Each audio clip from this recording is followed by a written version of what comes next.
delas, quero terminar mostrando algumas ferramentas da disciplina positiva que nós vimos hoje.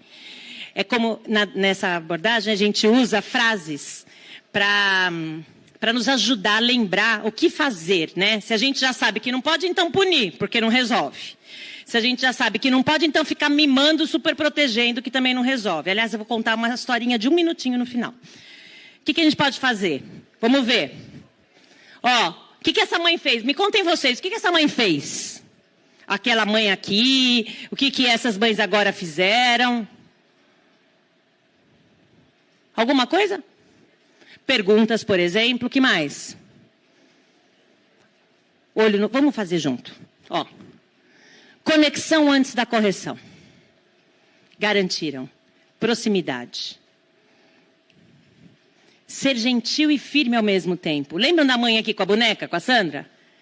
Ela foi gentil em algum momento? Quando, por exemplo? Quando ela se aproximou, quando ela ouviu a filha, quando ela perguntou para a filha o que aconteceu. Não foi isso? Ela foi firme em algum momento? Sim ou não? Quando?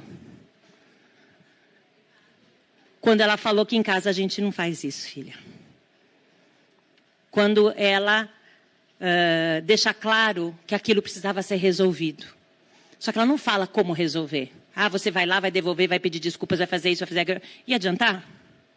Vai saber, vai ver que ela nem faria isso.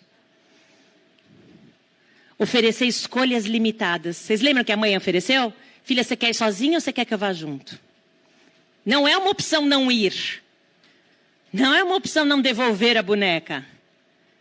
É um assunto tão sério que a gente não vai nem esperar amanhã. Eu conheço a mãe, vamos ligar agora. Foco nas soluções e não nos culpados.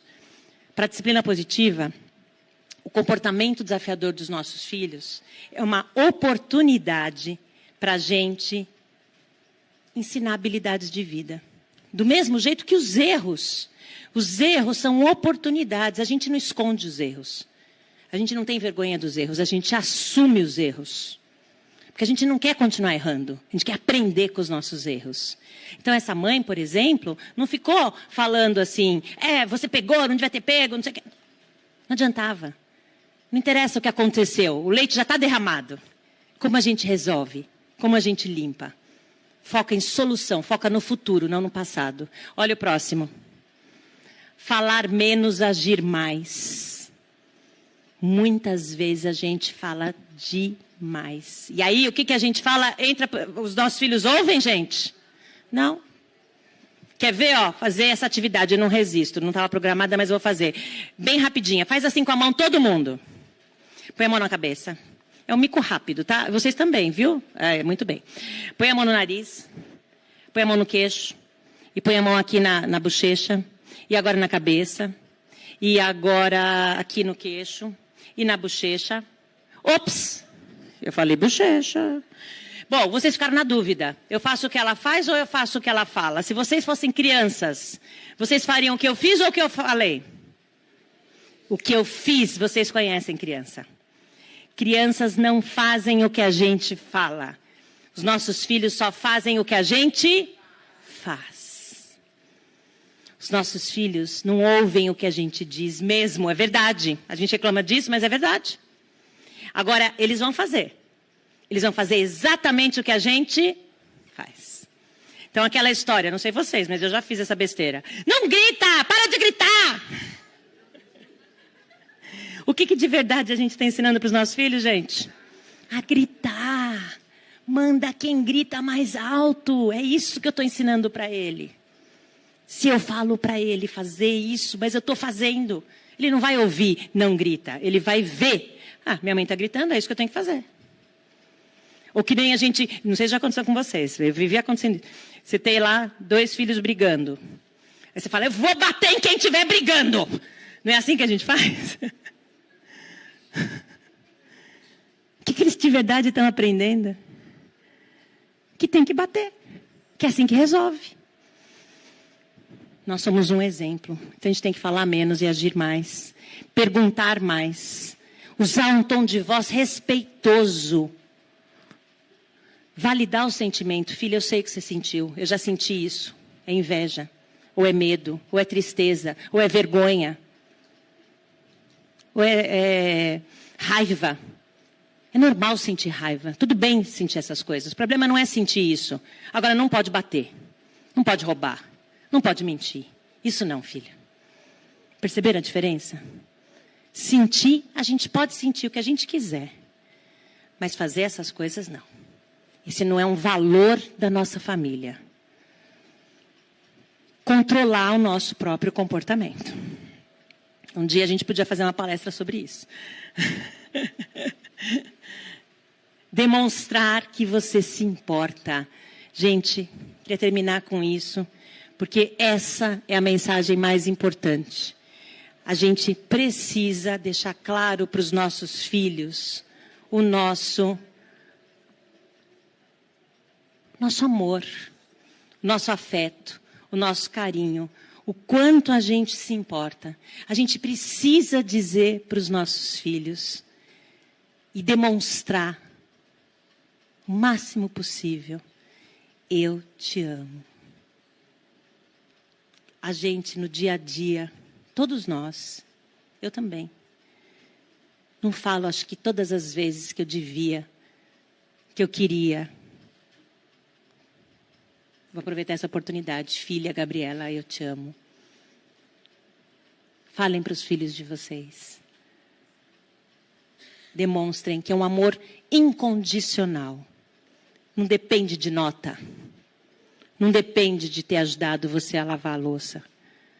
Não depende dele ter feito a tarefa. Você ama porque você simplesmente ama seu filho como ele é. Sua filha.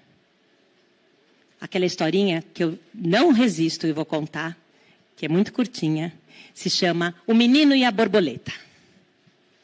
Era uma vez um menino que adorava as aulas de ciências.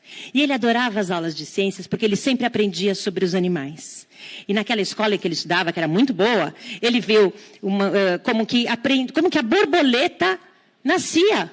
Ele aprendeu que as borboletas nasciam de uma lagarta, que comiam um monte, formavam assim um tipo de casulo, uma crisálida, e depois elas rompiam aquela crisálida e voavam. O menino ficou encantado com essa história, porque ele achava as borboletas uns bichinhos lindos, e ele queria ter visto uma borboleta de verdade. Lá na escola ele viu vídeos, filmes, mas não viu nenhuma, até que um dia ele estava andando num parque e o garoto viu uma crisálida no chão.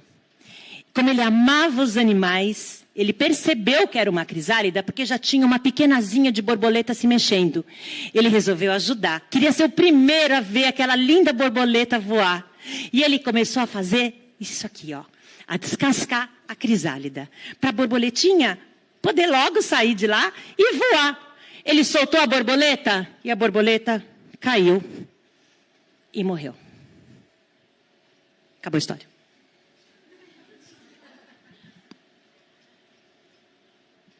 Por que eu quis terminar essa palestra para os pais falando dessa história?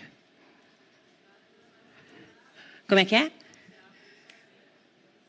Ele precisava ter feito o quê? O menino quis ajudar, ele amava os animais, ele ajudou, não ajudou? Ele achou que ele estava ajudando. Mas essa borboleta precisava o quê? Ela tinha o tempo dela, e ela precisava o quê? Ter feito sozinha. Se ela tivesse quebrado aquela crisálida sozinha, os músculos das asinhas dela tinham ficado fortes. E os músculos fortes teriam permitido que ela voasse. Como ela não quebrou sozinha aquela crisálida, as asinhas dela estavam muito fraquinhas. E foi por isso que ela morreu. O garoto não sabia, mas foi porque ele ajudou a borboleta que ela ficou fraquinha e que ela morreu. Ele não queria que isso acontecesse. Ele amava os animais. E nós, pais e mães, o que fazemos às vezes em nome desse amor? Atrapalhamos. Ficando no lugar entre os nossos filhos e a experiência. Eles precisam de não. Eles precisam aprender a lidar com a frustração. Isso não significa que a gente vai ser pai e mãe malvado, que vai fazer os filhos sentirem frio e fome, não é isso. Mas tudo bem, apoia seu filho, valida o sentimento. Filho, eu estou vendo, está cansado, né? A gente precisa trabalhar muito mesmo. Como eu posso te ajudar? Como a gente resolve esse problema juntos? E assim eu termino mesmo agora, chega. Muito obrigada. Muito obrigada.